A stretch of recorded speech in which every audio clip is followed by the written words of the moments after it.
Este día se realizará la explicación del tema micosis sistémica, el cual consta de 3 subpartes: la blastomicosis, la paracoccidiomicosis y la coccidiomicosis. Los integrantes que conforman el grupo expositor son Naomi Maritza Gómez Ganuza, quien explicará lo que es la blastomicosis; Ana Cristina García Aguirre Portillo, que explicará lo que es la paracoccidiomicosis; y Víctor Isaac Gómez Márquez, que explicará lo que es la coccidiomicosis. Mi nombre es Naomi Maritza Gómez Ganuza y explicaré lo que es la blastomicosis. Comenzando con lo que es la descripción de la enfermedad. Tenemos que Blastomyces dermatitidis es un hongo dimórfica térmicamente. ¿Qué quiere decir esto? Que este hongo posee un fenómeno por el cual puede tener un estado levaduriforme y un estado hifal durante la etapa de su vida. La forma de moho en cultivo produce hifas tabicadas, ramificadas y alinas, así como los conidios. Blastomyces dermatitidis a 37 grados en el hospedador se podría transformar en lo que es una gran levadura de una sola yema. Este hongo va a ser responsable de causar la blastomicosis, que se puede presentar como una infección crónica que presenta lesiones granulomatosas. Tenemos lo que es la historia de la enfermedad. En 1894, un patólogo llamado Caspar Gilchrist del Hospital de Baltimore, Maryland, él creyó que había encontrado lo que era un tipo de protozoario en una biopsia que le había realizado a un paciente, al cual diagnosticó con una enfermedad llamada escrofulodermia. Más tarde, él lo que hizo fue describir este protozoario como un parásito blastomicético. Pero en 1896, junto con Stokes, estudiaron un segundo enfermo, el cual presentaba lo que era una dermatosis que tenía principalmente en la cara y tenía una semejanza a lo que es un lupus vulgar, y ahí fue donde aislaron este hongo. Pero no fue hasta en 1898 que le dieron el nombre, así como lo conocemos en la actualidad, de Blastomyces dermatitidis. La descripción de la enfermedad. Según la OPS, la blastomicosis es una micosis granulomalutosa que se va a presentar de forma sistémica, va a atacar principalmente a lo que van a ser los pulmones. Puede ser subclínica y puede presentarse una diseminación hematógena que puede afectar a lo que es en mayor parte a la piel, a los huesos y al aparato genitourinario. Tenemos lo que es la epidemiología y la distribución. No se sabe con qué frecuencia se presenta estas, porque la mayoría de los casos no presentan síntomas. Pero se dice que suele presentarse entre los rangos de edad de 2 meses a 90 años, pero hay un mayor predominio o una mayor incidencia de casos entre un rango de edad de los 30 a los 60 años. La blastomicosis afecta a cualquier tipo de persona, sin importar su raza y su estado socioeconómico. Esta enfermedad puede presentarse en áreas tanto rurales como urbanas. Se han observado una mayoría de casos en personas que tienen labores como agricultora o de cacería, ya que ellos se encuentran en mayor relación con el campo. Incluso se han detectado algunas epidemias en trabajadores de la construcción o personas que hacen expediciones seguidas a lo que es el campo. La blastomicosis va a predominar principalmente en lo que es en Norteamérica, en la parte central de Estados Unidos. Este se presenta comúnmente más en varones que en mujeres. Suele ser también más frecuente en estaciones que sean frías y húmedas que en estaciones que sean cálidas o calientes. Tenemos lo que es el reservorio. Blastocystis dermatitidis se presenta en lo que es la tierra húmeda, en particular en zonas boscosas que bordean canales de agua. Sencillamente nosotros podemos encontrar este tipo de hongo en nuestros patios, donde podemos tener como cúmulos de hojas o de basura, materia orgánica, o en lugares donde no haya una higiene adecuada. También pueden haber en terrenos baldíos donde haya materia orgánica que ya se encuentra en estado de descomposición. El periodo de incubación que presenta Blastocystis dermatitidis es indefinido, ya que puede durar durante varias semanas o meses, y en infecciones que son sintomáticas hay un promedio de lo que son 45 días. No va a haber lo que es una transmisión directa, ya sea de persona a persona o de animales a personas. Esto sería lo que es el periodo de transmisibilidad. El modo de transmisión que presenta Blastocystis dermatitidis se da principalmente por lo que es la inhalación de los conidios, que son característicos del moho, o en forma de crecimiento saprofítico. Cuando decimos saprofítico, esto se refiere a que son hongos que crecen en la materia orgánica o descompuesta, como les mencionaba anteriormente, y se van a alimentar de ellas. También los podemos inhalar por medio del polvo, ya que este polvo puede estar contaminado con esporas de este hongo.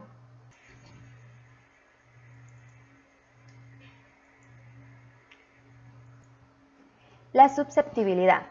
La susceptibilidad de Blastocystis dermatitidis se desconoce, ya que es probable que puedan existir infecciones pulmonares que son asintomáticas, pero no se han precisado con qué frecuencia se padecen. La inmunidad mediada por las células son las que van a intervenir en el control de la infección pulmonar. Bien, ahora continuamos con lo que es la patogenia. Las esporas o los conidios de la Blastomyces dermatitidis van a penetrar el organismo principalmente por lo que es la vía respiratoria. La resistencia natural que puede presentar el huésped va a ser regida principalmente por lo que son los macrófagos alveolares, los neutrófilos y los monocitos. Se ha demostrado que son los macrófagos alveolares los que van a inhibir la transformación del conidio a su forma levaduriforme. Y esto podría decirse que prácticamente podría detener lo que es la infección. Pero ya una vez formada lo que es la levadura, se va a elaborar lo que es una pequeña cápsula, que esta va a pasar inadvertida ante lo que son las tinciones convencionales y va a dificultar lo que es la ingesta y la muerte después de lo que es la fagocitosis. Después de que se da lo que es la inhalación de los conidios, estos lo que hacen es desarrollarse sobre todo a nivel pulmonar por los lóbulos inferiores. Estos se van a localizar en una etapa primaria en el alveolo y luego pasan a lo que es el tejido intersticial. Va a dar lugar a lo que es una reacción de polimorfonucleares. Por tanto, las lesiones bronquiales van a ser bastante comunes y pueden llegar a lo que es la destrucción de la mucosa, y se puede presentar también lo que es una diseminación del parénquima pulmonar subyacente. Cuando ya presentamos lo que es un foco neumótico, se puede extender también a lo que es otras regiones del pulmón, y diseminarse por vía hemolítica a otras partes del cuerpo o incluso a otras regiones de los mismos pulmones. Otras partes del cuerpo podrían ser especialmente lo que es la piel y los huesos. Continuando con la patogenia, tenemos que los factores principales de virulencia que presenta Blastocystis dermatitidis, entre ellos tenemos lo que es la capacidad de transformación bioquímica y morfológica, como lo que se llama bien dimorfismo. Al principio yo les decía que el dimorfismo era la capacidad que tenían los hongos de poder presentarse dos estadios en su etapa de vida. También tenemos lo que es la producción de melanina, la ureasa, enzimas proteolíticas y moléculas de adhesión. Otro factor de virulencia sería las adhesinas, en especial las que son de tipo WL1. Bien, tenemos lo que es el cuadro clínico. La clasificación de la blastomicosis la podemos definir de la siguiente manera. Tenemos que la blastomicosis puede ser tanto primaria como secundaria. La primaria la podemos dividir en lo que es pulmonar y cutánea. La pulmonar puede ser asintomática o sintomática resolutiva. La secundaria puede ser crónica tegumentaria o sistémica generalizada, y la crónica tegumentaria la podemos ver en forma cutánea o ósea. En la forma sintomática pulmonar van a presentarse síntomas como lo que es la tos seca, difonía, dolor pleural y febrícula. El 54% de los afectados va a presentar una curación espontánea, o sea, va a presentar una mejoría de la nada.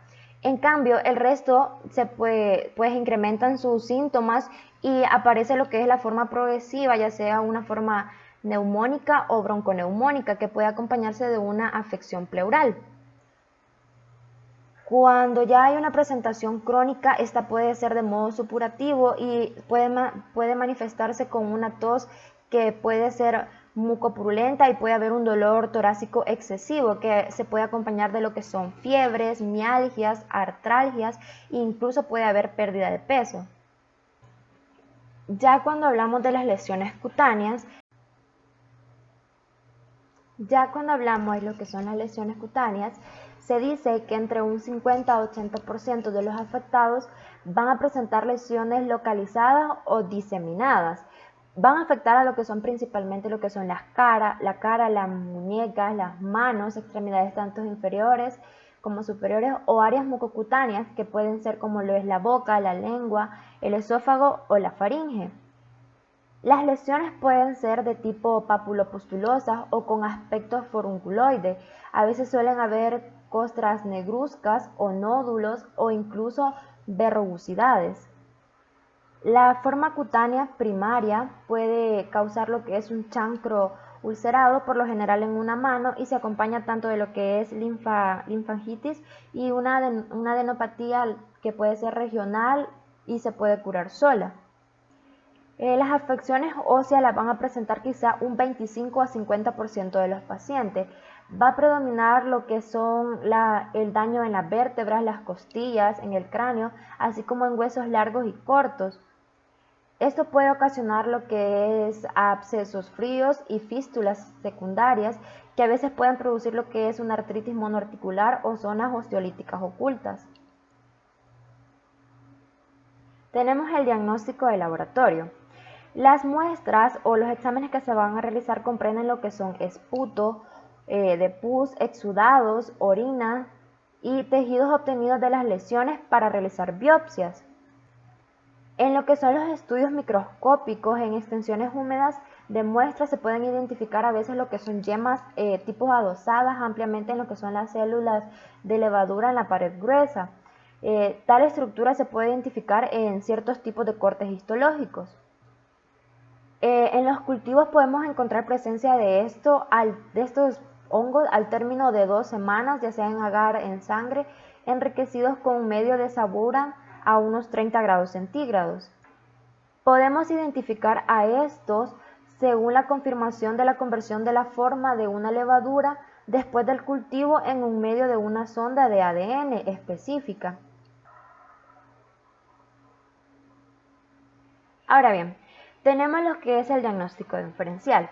Como anteriormente habíamos clasificado lo que eran los cuadros clínicos de la blastomicosis, el diagnóstico diferencial para las afecciones pulmonares tenemos lo que puede ser la tuberculosis, se puede confundir también con histoplasmosis, silocosis, sarcoidosis. También pueden haber confusiones con lo que son las coccidiomicosis, la nocardiosis y las neoplasias. El diagnóstico diferencial para las lesiones cutáneas son los siguientes. Tenemos lo que es una tuberculosis colicoactiva o luposa, o bien conocido como lo es el lupus vulgar, una micobacteriosis, puede haber un bromoderma y una yododerma. Se puede confundir también con lo que es una sífilis tardía, una leishmaniasis, un granuloma inguinal y una coccidiomicosis. Ahora bien, hablemos sobre el tratamiento. El tratamiento que se usa para las formas localizadas cutáneas o pulmonares leves puede ser un drenaje o una intervención quirúrgica. El medicamento que se utiliza más adecuadamente suele ser lo que es la anfotericina B, que se recomienda a una dosis total en un promedio de 2 gramos, solo que esta suele ser algo tóxica, pero es igual curativa. En niños con la enfermedad pulmonar se recomienda lo que es la dihidroxyhistamina a una dosis de 50 a 225 miligramos en 200 ml de solución glucosada al 5% sin pasar de 8 gramos. Algunos de los efectos colaterales que este suele presentar son náuseas, vómitos, así como una toxicidad hepática, también se puede presentar renal, y por esta razón se ha abandonado la estilbamidina por la relación que tiene con una neuropatía periférica.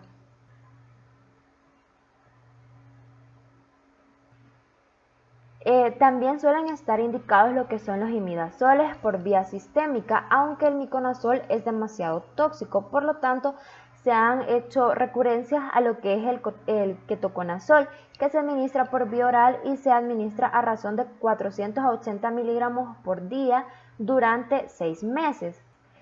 Al principio se suelen obtener buenos resultados, pero luego el índice de recurrencias es alto. Así que por todas estas reacciones adversas, el tratamiento específico y el más recomendado es el itraconazol de 200 a 400 miligramos al día, ya que este es el mejor fármaco, como les decía, en casos moderados y con un índice de curación de entre el 90 al 95%. Aunque en pacientes que están en un estado muy grave o con lesiones cerebrales está mejor indicada lo que es la anfoteracina B. Otro tratamiento que se utiliza es el fluconazol de 200 a 400 miligramos al día y no resulta tan activo, pero genera índices de curación entre un 65 ante un 87%. Y por último, el voriconazol, que se aplica a una dosis de 200 a 300 miligramos 2 veces al día, solo que este tratamiento es bastante extenso ya que se debe prolongar por varios meses. Ahora bien, tenemos las complicaciones. Las complicaciones que se pueden presentar en la blastomicosis puede ser lo que es una tuberculosis, la histoplasmosis, la candidosis o candidiasis, pueden haber infecciones bacterianas y se puede presentar también lo que es un carcinoma broncógeno. Por último, tenemos ya casi lo que es el pronóstico y podemos decir que sin un tratamiento y en personas que son inmunodeficientes o que tienen el sistema inmunológico deprimido, la forma sistémica resulta muy fatal en un promedio de un 92%. De 2 a 7 años, la forma cutánea suele ser benigna. Las tasas que se presentan de respuesta clínica o micológica son de un 90 a 95% en pacientes inmunocompetentes que presentan enfermedad pulmonar o extrapulmonar leve a moderada sin afectación al sistema nervioso central. Cuando cumplen con el tratamiento base que, como ya les decía anteriormente, el que más se recomienda es el itraconazol. En la enfermedad osteoarticular por lo general se requiere más de 12 meses de tratamiento.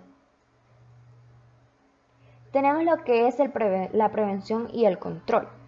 Las medidas preventivas para esta enfermedad se desconocen totalmente. Algunos tipos de control que debe tener el paciente es cuando hay contactos inmediatos y con el ambiente, es que debe notificar a la autoridad local de salud cuando el aislamiento no se corresponde y debe haber una desinfección concurrente cuando hay muestras de esputo, ya sean las secreciones y todos los artículos contaminados cuando se les realizan los que son el diagnóstico. Y bien, hasta aquí llegaría lo que es la parte de blastomicosis producida por lo que es el blastocystis dermatitidis. Continuando con el tema, les hablaré sobre la paracoccidioidomicosis. Vamos a hablar sobre la agente paracoccidioidomicosis brasilensis, que este es un hongo térmicamente dimorfo que ocasiona la paracoccidioidomicosis, también llamada blastomicosis sudamericana. Esta está circunscrita a regiones endémicas de América Central y Sudamérica. También este hongo crece en su forma filamentosa, a la cual se fructifica en pequeñas y escasos micocondrios miliformes y forman grandes levaduras con múltiples gemaciones cuando éstas se encuentran como parásito. Las características que éstas van a tener son a 36 grados centígrados en medio de abundantes nutrientes si estas levaduras tienen tamaño mayor y pared más delgada. Este hongo también va a penetrar por inhalación y es poco probable que la inoculación sea tegumentaria. En casos anorrectales se ha observado que depende del aseo de la región con plantas contaminadas origina también la infección primaria pulmonar. También vamos ahora a hablar sobre la historia de la enfermedad. El primer caso reportado fue en 1908, que fue por Adolfo Lux en Brasil.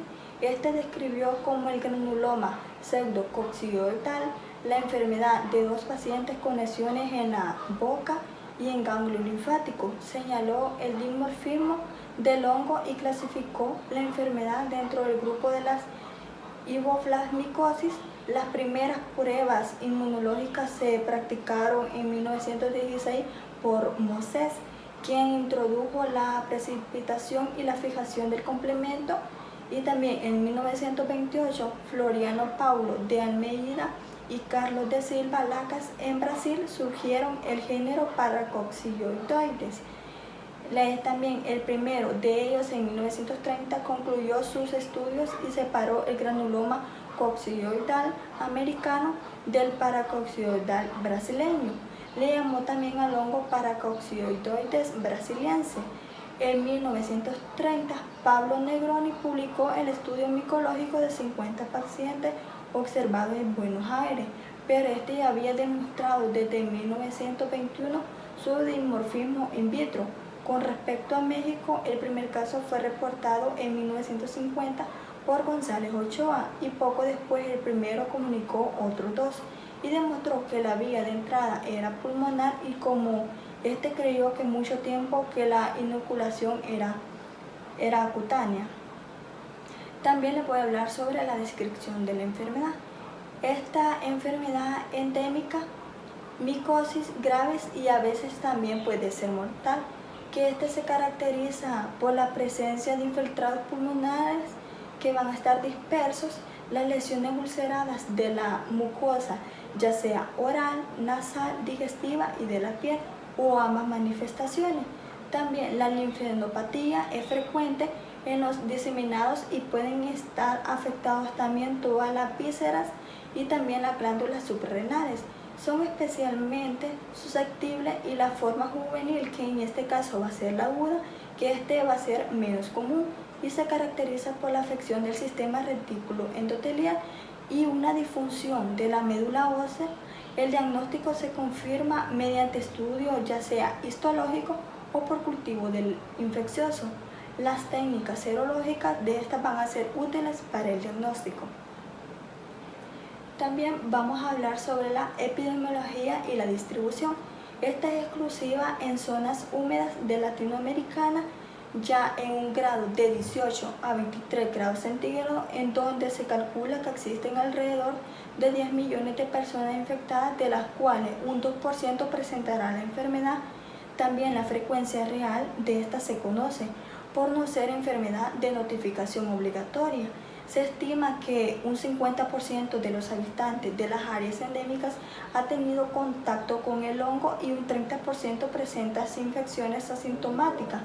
La intradermorreacción con la glucoproteína D43 en niños de Mato Grosso muestra una prevalencia de 4.6% y se han registrado 8.000 enfermos sintomáticos en áreas de esta alta endemia. Se calculan unos 225 casos por año. También Brasil tiene el primer lugar en frecuencia con 5.000 casos, lo cual predomina en la parte sur, Sao Paulo, el Río de Janeiro, Río Grande do Sul y Mato Grosso, y en Minas de Gerais. La endemia también es alta en Colombia, en Venezuela, el noroeste de Argentina, y se han observado casos también en lo que es Honduras, Costa Rica, El Salvador, Guatemala, Ecuador, y Uruguay y Paraguay. Y en no se han informado aún casos en Nicaragua, en Belice, Guayana Francesa, ni tampoco Chile. Solo se conocen 2 casos y fuera de Latinoamericana, en las cuales son las islas de Caribe y Guadalupe. Se han registrado también 50 casos fuera de las áreas endémicas, pero todos estos tienen el antecedente de haber visitado estas últimas. También se encuentran principalmente en adultos de 30 a 60 años. De los infectados, al 5% son niños y antes de los 12 años, y este va a afectar a ambos sexos por igual. Se ubica en las áreas rurales o suburbanas y su mayor incidencia en los hombres que se encuentran en la fase más productiva de la vida. Este va a provocar un alto impacto social y económico, sobre todo en los campesinos, y más del 70% de los pacientes son agricultores de cultivo de café, algodón o ya también sea caña de azúcar. También vamos a decir que es más frecuente en hombres que en mujeres, entre un 14, 2.1 hasta 70, 2.1. Su distribución geográfica está limitada por los trópicos de Cáncer y de Capricornio. La zona donde esta se presenta se conoce como la reservaria, de donde la paracoccidioidomicosis entre los 30 grados de latitud sur y 30 grados del norte.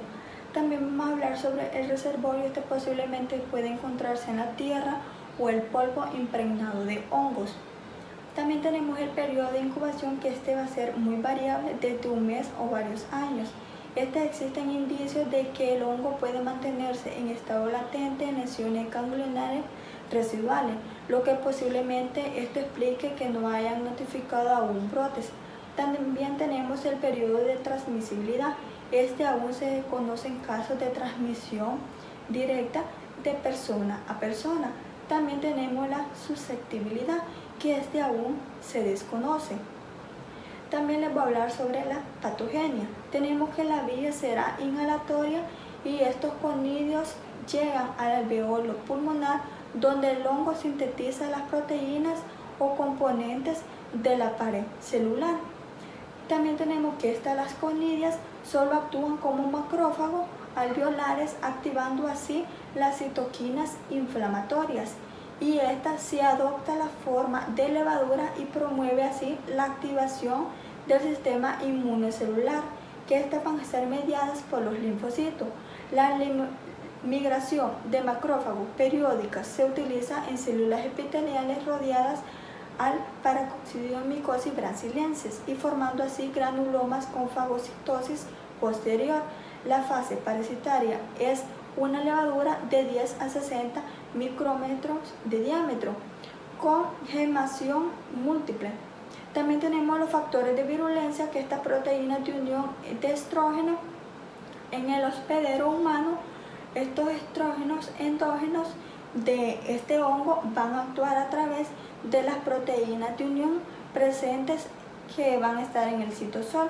Estas van a interactuar, que resulta de una inhibición de la transición micelio-levadura de paracoccidiomicosis brasiliensis, que esto ocurre normalmente por cambio en la temperatura.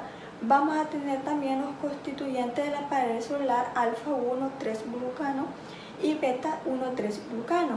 Vamos a decir que su composición polisacárida varía según la fase morfológica.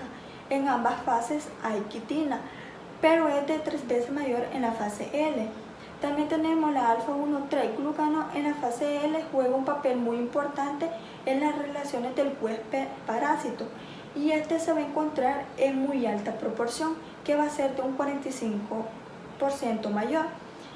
También tenemos el antígeno extracelular, la glicoproteína 43, que esta se ha obtenido en un exoantígeno que contiene una glicoproteína de 43, y es el antígeno más reconocido.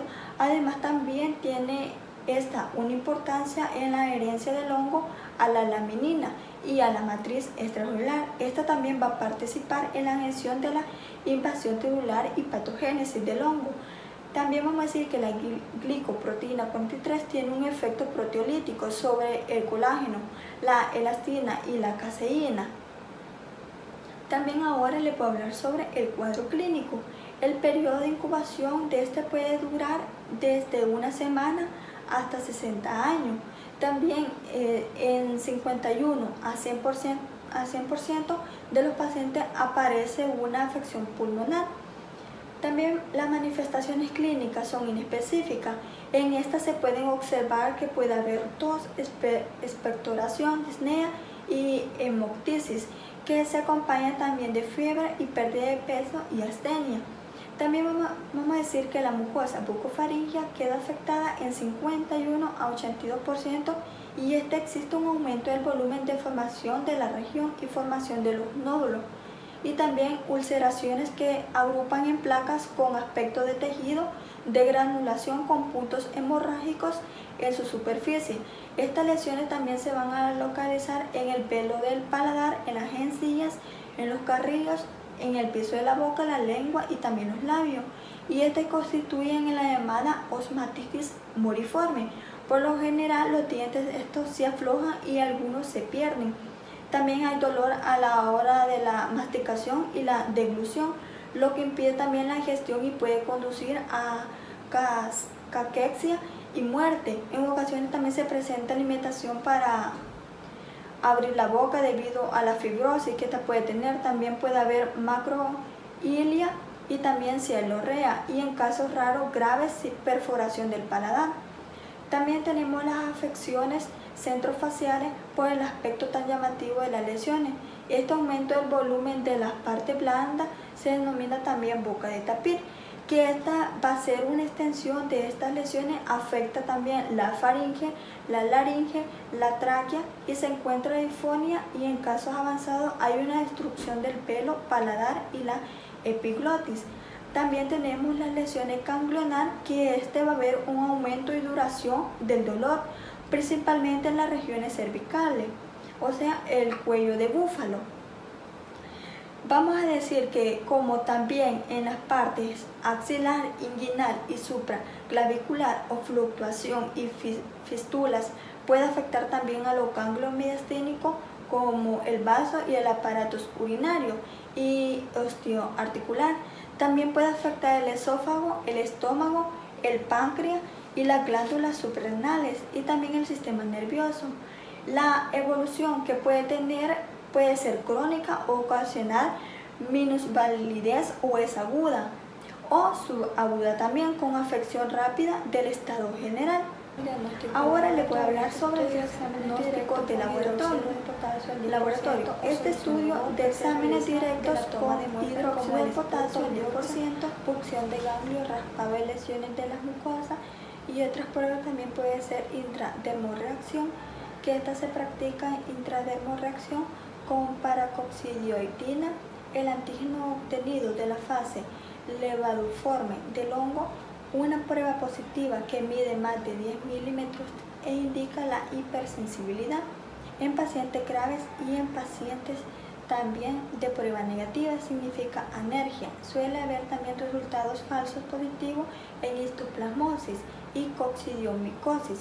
También se puede usar la citología exfoliativa sin necesidad de una atención especial adicional como herramienta rápida y económica el diagnóstico. También se puede hacer radiografía de tórax, que esta radiografía de tórax muestra infiltrados alveolares intersticiales un 70% o micronodulares bilaterales un 25%, y el infiltrado moteado bilateral se compara con copos de nieve. También puede presentar efisema, cavitación, adenopatía iliar o fibrosis al 15%. Las formas progresivas afectan más a los lóbulos inferiores y se observa también fibrosis intersticial en el 50% de los casos crónicos, y en progresivo. En huesos llega a encontrar osteolisis un 5%. Por estudios tomográficos se han identificado nódulos submucosos y engrosamiento también de la pared traqueal. También por detección de anticuerpos. La detección de anticuerpos y antígenos es importante en el diagnóstico y también en la vigilancia del tratamiento. En sujetos en enfermedad reciente, las concentraciones de inmunoglobulina E, inmunoglobulina G y las fracciones de beta y alfa 2 de globulina son altas, las de inmunoglobulina M son normales y las de inmunoglobulina A son variables y pueden ser de utilidad como marcadores en el seguimiento. Como también tenemos preparación en solución salina normal, que estas levaduras se observan en rueda de timón de barco. Aquí se observan levaduras esféricas u ovales de doble pared de 30 a 60 micrómetros de diámetro y con gemación múltiple. Las blastosporas miden de 2 a 20 micrómetros de diámetro y a veces forman cadenas de 4 a 12 esporas. La levadura de mayor tamaño adopta una disposición que va a ser en rueda de timón o oreja de Mickey Mouse. También puede observarse en frotis y teñirse con gienza, que los cultivos se practican en gelosa glucosada de saburaún, en medio de saburaún con antibióticos o en gelosa chocolate a un 25 grados centígrados se obtienen mejores resultados y se añade extracto de levadura. El crecimiento de esto es lento y se obtiene en colonias de 1 a 3 meses. Al principio la colonia es glabra y de color blanco amarillento, luego es plegada y aterciopelada, de color rosado o ligeramente puede ser café. El reverso es café amarillento y puede obtener la fase de levadura que se incuba a un 37 grados centígrados en gelosa, chocolate o agar de sangre. Como levadura, esta necesita tiamina para su crecimiento. También tenemos el diagnóstico diferencial, que la paracoccidioidomicosis pulmonar. Vamos a tener que aquí se observa la tuberculosis, la histoplasmosis, neoplasias, coccidiomicosis.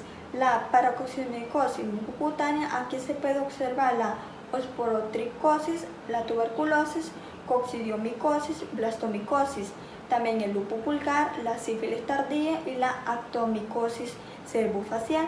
En la paracoccidiomicosis ganglionar, en esta vamos a observar tuberculosis colineativa, linfoma, y en la paracoccidiomicosis visceral, en esta vamos a observar histoplasmosis, calazar, blastomicosis y también la enfermedad de Addison. También tenemos algunas complicaciones en esta enfermedad, que esta enfermedad de Addison se observa que en esta puede haber un 3% y puede ser concomitantemente con histoplasmicosis criptocosis o aspergilosis, y es más grave en fumadores crónicos, y puede haber también una infección bacteriana agregada y estenosis por fibrosis cicatricial en la boca, en la laringe y también en los pulmones. Tratamiento tenemos que el itraconazol se administra a 300 miligramos sobre día por 6 meses a 1 año, y este antimicótico derivado de los triazoles de espectro muy amplio cuando se administra oralmente. El itraconazol alcanza altos niveles de concentración y los mantiene en muchos tejidos, como la piel, las uñas y la mayoría de los órganos profundos. El fluconazol asciende 300 miligramos sobre día por 4 meses. Este fármaco es la mejor opción para el tratamiento de neuroparacoccidiomicosis debido a su elevada concentración en el sistema nervioso central. La dosis de ataque puede llegar hasta 800 miligramos sobre día durante 30 días.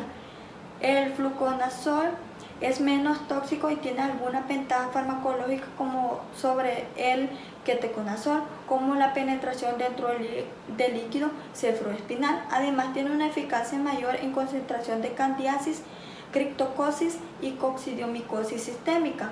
También tenemos el ketoconazol, que a dosis de 400 miligramos sobre día por 3 años. El ketoconazol administrado por vía oral es una opción efectiva, no costosa, y este conviene para tratar candidiasis mucosa y fue ampliamente utilizada durante toda una década, ya que no existía ningún otro agente antimicótico efectivo para tratar la micosis sistémica profunda. Durante la década de los 90, el uso de ketoconazol disminuyó debido a la aparición de los triazoles, el fluconazol y imidazol. La anfotericina B, esta se reserva para casos graves, 1 miligramo sobre kilogramo sobre día por vía endovenosa, diluido en 50 miligramos de suero glucosado al 5% más acetato de delta dihidrocortisona del 50 al 100 miligramos. La dosis máxima de anfotericina B no debe ser superior a 3 gramos sobre día para uso hospitalario. La anfotericina sigue siendo la terapia estándar de elección para la micosis más profunda, mientras que los nuevos azoles son los agentes de primera línea para las micosis superficiales, como lo es la candidiasis, y su uso está actualmente incrementándose en las micosis profundas. También tenemos el pronóstico, que en esta forma subclínica es benigno. En casos de mucocutáneos es bueno si el tratamiento es oportuno, y en casos crónicos puede haber discapacidad también por la estenosis mencionada. En casos de seminados juveniles la enfermedad es grave y también puede ser mortal. También tenemos por último la prevención y el control, que es haber una notificación a la autoridad local de salud. Por lo regular esta no se notifica a la oficial.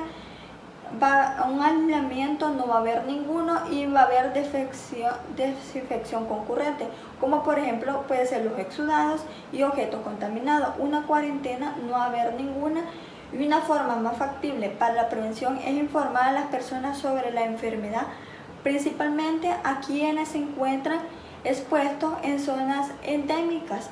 De esta manera, los trabajadores del campo tendrán mayores cuidados, y en vista de algún síntoma tomarán las medidas para su detección y cura. Hola, mi nombre es Víctor Isaac Gómez. Yo voy a hablar acerca de la coccidioidomicosis. La coccidioidomicosis es una enfermedad también conocida como fiebre del Valle de San Joaquín, la fiebre del desierto, reumatismo del desierto o granuloma coccidioideo. Para iniciar con el agente, vamos a describir que esta enfermedad es formada por dos agentes, como serían el Coccidioides posadacea o el Coccidiosis immintis. Son mohos terrestres prácticamente idénticos en su fenotipo. Ambos van a formar lo que sería la coccidioidomicosis, pero en la actualidad podemos decir que gracias al análisis de DNA se le ha acreditado que Coccidioides posadacea es propiamente de esta enfermedad, pero que también desarrolla los síntomas iguales a que fuera por coccidioidomicosis immintis. Cuando se trata de los análisis de laboratorio, se ha determinado que es mucho más fácil de detectar el immintis que el posadacea, y por lo tanto muchos libros como OPS y otros libros de clínica acreditan más esta enfermedad al coccidioides immintis. Tenemos que el coccidioides immintis es un hongo dimorfo que puede presentar dos formas. En la intemperie se puede presentar como un moho saprófito, y dentro del cuerpo o de los tejidos se va a presentar como una espérula. Podemos observar en esta imagen el coccidioides immintis. Es una micrografía electrónica de un pulmón infectado. Aquí podemos observar lo que sería una espérula, dos espérulas. A la derecha superior tenemos una espérula que es inmadura, ya comenzó a generar una nueva capa, pero aún no ha formado del todo sus endoesporas, mientras que la de la izquierda, un poquito más abajo de la otra, y en el centro podemos observar que tiene pequeñas chibulitas que se le conocen como endoesporas, y que fuera de ella pues ya comenzamos a observar que hay, por lo tanto vamos a decir que esta endoespora ya se está rompiendo y está infectando el organismo. En el ciclo biológico tenemos que Olfus expuso un ciclo biológico en el siglo XX y que hasta el momento sigue vigente.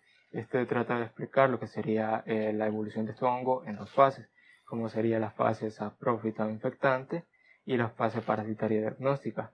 La fase infectante inicia a base de un artreconidio que se encuentra libre en la intemperie. Este llega a un medio de cultivo, que puede ser el suelo, o un medio de cultivo de laboratorio, y se forma lo que sería un micelio macrosifonado, que es esa como cápsula azul donde comienzan a crecer nuevos artreconidios, y a medida va pasando el tiempo se comienzan a formar lo que serían las infas van creciendo, se van formando lo que sería el moho, hasta llegar a un punto en que las paredes se debilitan y se comienzan a liberar algunos artreconidios libres que comienzan a tomar dos rumbos, ya sea nuevamente repetir el ciclo infectante, o pueden pasar a una fase parasitaria cuando son inhalados por un ser vivo. Este artreconidio libre llega al tejido pulmonar, donde comienza a formarse una espérula.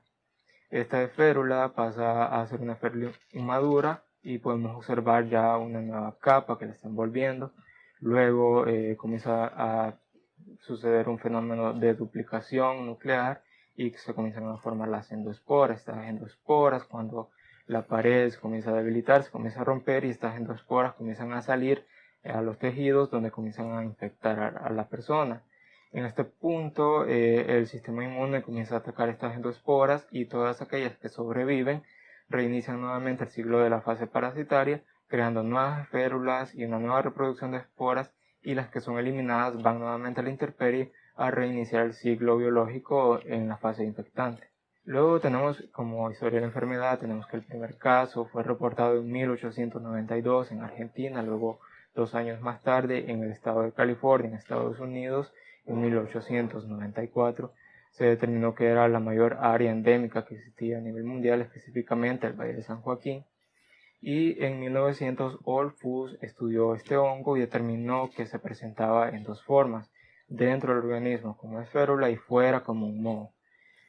Por último, en 1905 ya sus estudios los pudo exponer, y se expuso lo que sería el ciclo de vida que ya analizamos. También los primeros casos fueron reportados en Cicero, en el país de México, en 1932. También en Madrid se reportaron en 1948, y actualmente se está haciendo un estudio en estos lugares para poder llevar un control de este padecimiento. Todas estas áreas donde se van a determinar como endémicas tienen un denominante común, que son áreas semidesérticas.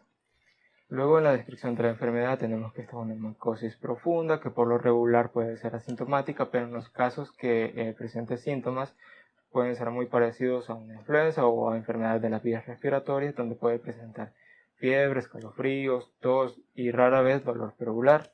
Tenemos también que en la infección primaria muchas veces se puede curar por completo sin dejar ninguna secuela, pero a veces pueden quedar complicaciones que no se logran detectar, y estas pueden llegar a generar una infección diseminada.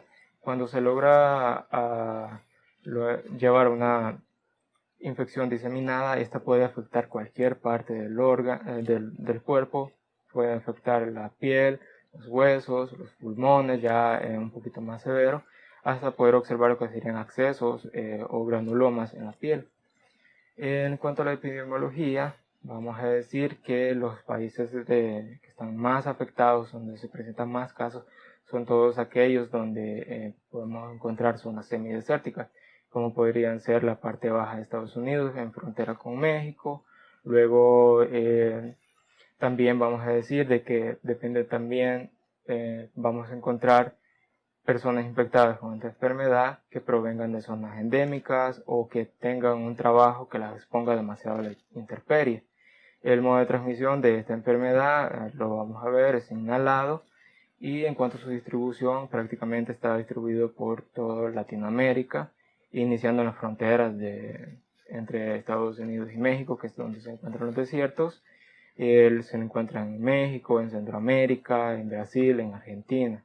El reservorio principal es la tierra, pero específicamente vamos a decir que son los estercoleros, es decir, donde podemos encontrar ganado, y algunos alrededor de las madrigueras de los roedores. En cuanto a su periodo de incubación, tenemos que para que se presente una infección primaria deben de pasar de 1 a 4 semanas. Luego, para que se presente una infección diseminada, debe pasar primero el cuadro primario, y luego pasan muchos años para poder observar sintomatología de una infección diseminada. En cuanto a su periodo de transmisibilidad, no hay un periodo de transmisibilidad, puesto que esta bacteria infecta a la persona cuando la inhala del polvo que se encuentra en la tierra, que se puede levantar y de esta manera puede ser inhalada. El modo de transmisión, ya decíamos, es por inhalación, por los artriconidios, que lo explicábamos en el ciclo biológico. Los artriconidios son inhalados por una persona y infectan el tejido pulmonar. En cuanto a la susceptibilidad, tenemos que son más susceptibles las personas que viven en zonas endémicas o que han viajado a las zonas endémicas a poder contraer un cuadro primario de esta enfermedad. Para una enfermedad ya progresiva o diseminada, la susceptibilidad va a depender del fortalecimiento del sistema inmune que tenga esta persona. Entre más inmunodeprimida, es mucho más susceptible de que se pueda crear una infección diseminada. Y también tenemos que, por ejemplo, la raza blanca tiende a presentar mayormente casos de meningitis coccidioidea. En cuanto a su patogenia, es un poquito más parecido a lo del ciclo biológico. Tenemos que los artriconidios penetran por la vía pulmonar, estos infectan al pulmón, a los tejidos, liberando las endosporas, y de esta manera se presenta el primer cuadro de infección. Luego, al pasar de los años, la diseminación comienza a presentarse en otros órganos, puede llegar incluso a los huesos y a la piel, y esto se convierte en un cuadro diseminado. Y también hay que decir de que cuando este hongo puede penetrar por vía cutánea, se va a presentar en forma de chancro o más parecido a una verruga.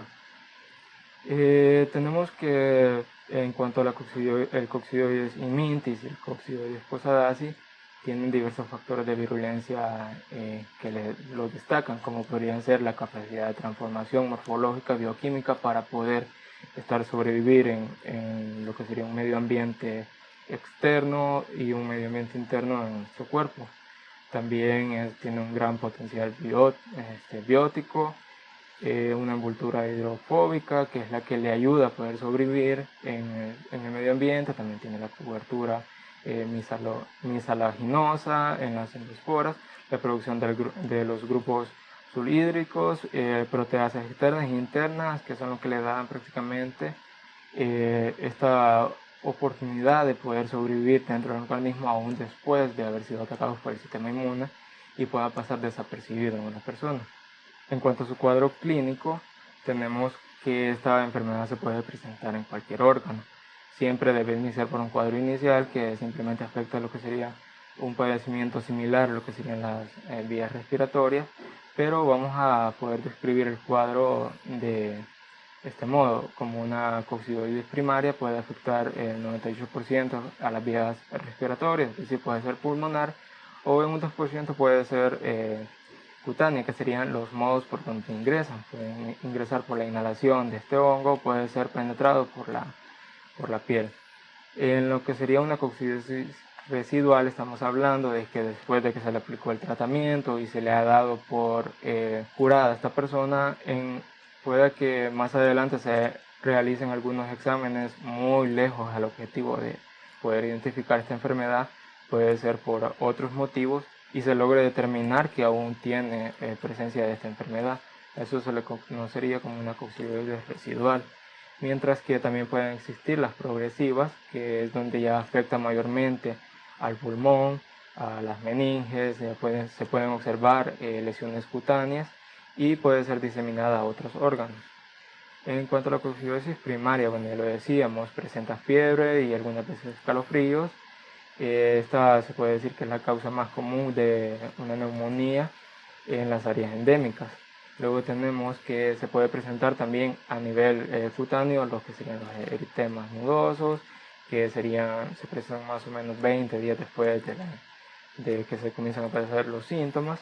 También se puede presentar a nivel pulmonar lo que sería una inflamación en los bronquios. Todo esto va relacionado que ya comienzan a verse afectados los ganglios linfáticos.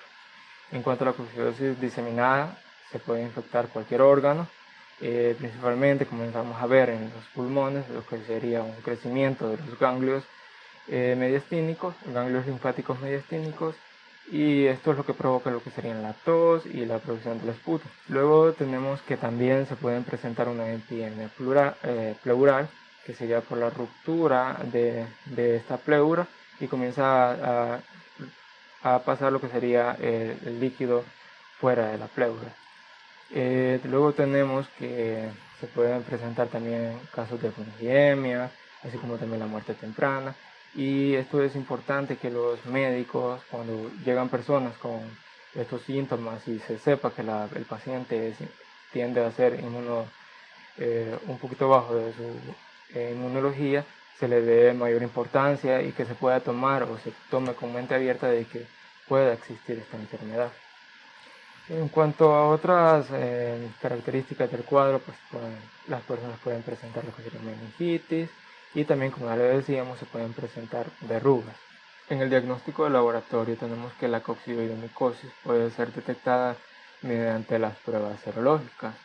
Tenemos de ejemplo la precipitina en tubo de inmunodifusión, el enzimo inmunoanálisis de absorción, que es el conocido, el ELISA, en el cual vamos a decir que en este, cuando hay una interacción con el complemento IgM, es cuando se presenta el cuadro primario, pero cuando observamos una interacción con el complemento IgG, podemos hablar de una enfermedad diseminada. En cuanto a personas que ya padecen de VIH, las tasas de unas pruebas de falsos negativos puede aumentar, por lo tanto es de tener mucho cuidado. Cuando hablamos del análisis en el líquido cefalorraquídeo, lo vamos a usar para detectar meningitis por coccidioides. Muchas veces es mejor hacer el análisis directamente en el líquido cefalorraquídeo para poder detectar una meningitis, porque en los hemocultivos rara vez va a dar positivo. En cuanto a los análisis por imágenes radiológicas, tenemos que las mayores complicaciones las vamos a poder observar en la parte superior del óvulo, a excepción de muchas veces que se puede encontrar lo que sería un absceso, que lo vamos a encontrar como un acúmulo de líquido en la parte donde se ha realizado la ruptura. También podemos observar en cuanto a los huesos, se pueden observar anomalías. En el diagnóstico diferencial tenemos que la coccidiosis primaria pulmonar se va a relacionar o se va a parecer mucho a todas aquellas enfermedades que presentan complicaciones, como serían la influenza, la neumonía bronquial atípica, la bronquitis, tuberculosis. También a nivel cutáneo vamos a presentar todas aquellas enfermedades que nos muestran verrugas o alguna alteración en la piel, como sería la tuberculosis coabitativa, la verrugosa, entre otras enfermedades. Pero también cuando se presenta una infección diseminada, vamos a observar ciertas similitudes en enfermedades que nos presentan afecciones en estos otros órganos, como serían la blastomicosis, la esporotricosis hematógena. Y luego tenemos que en el tratamiento, prácticamente en cuanto a tratamiento general, podríamos decir que esto es tratado según los síntomas que vaya presentando el paciente, pero que si es necesario dar un medicamento un poquito más potente, podemos usar lo que sería la anfotericina B intravenosa. En los casos de meningitis es recomendable lo que sería el tratamiento de fluconazol. Es importante que cuando el fluconazol pues, no ejerce un poquito de efecto, se le puede administrar lo que sería la anfotericina B a mayores dosis, y luego quedarnos nuevamente con el fluconazol. Luego tenemos que cuando se presentan afecciones en el tórax, en el hueso o las partes blancas, también se puede administrar el medicamento como el itraconazol. El fluconazol, prácticamente en cuanto al tratamiento de esta enfermedad es muy recomendable también los azoles, pero la anfotericina B se ha detectado que un poquito mayor, es más rápido su respuesta. En cuanto a los accesos o acumulaciones de líquido que podemos observar, ya sea en la piel o en los pulmones, bueno, vamos a poder aplicar lo que sería el drenaje quirúrgico. En cuanto a las complicaciones, estas van a ir en torno al tratamiento con anfotericina B. Muchas personas van a presentar lo que sería una intolerancia a este medicamento, por lo que se recomienda suspender por un lapso de 1 a 2 semanas y luego volver a retomar. Y en el caso de que siga presentando estas intolerancias, pues es mejor dejar este tratamiento y buscar otro medicamento. El pronóstico en pacientes que presentan enfermedades limitadas es muy bueno.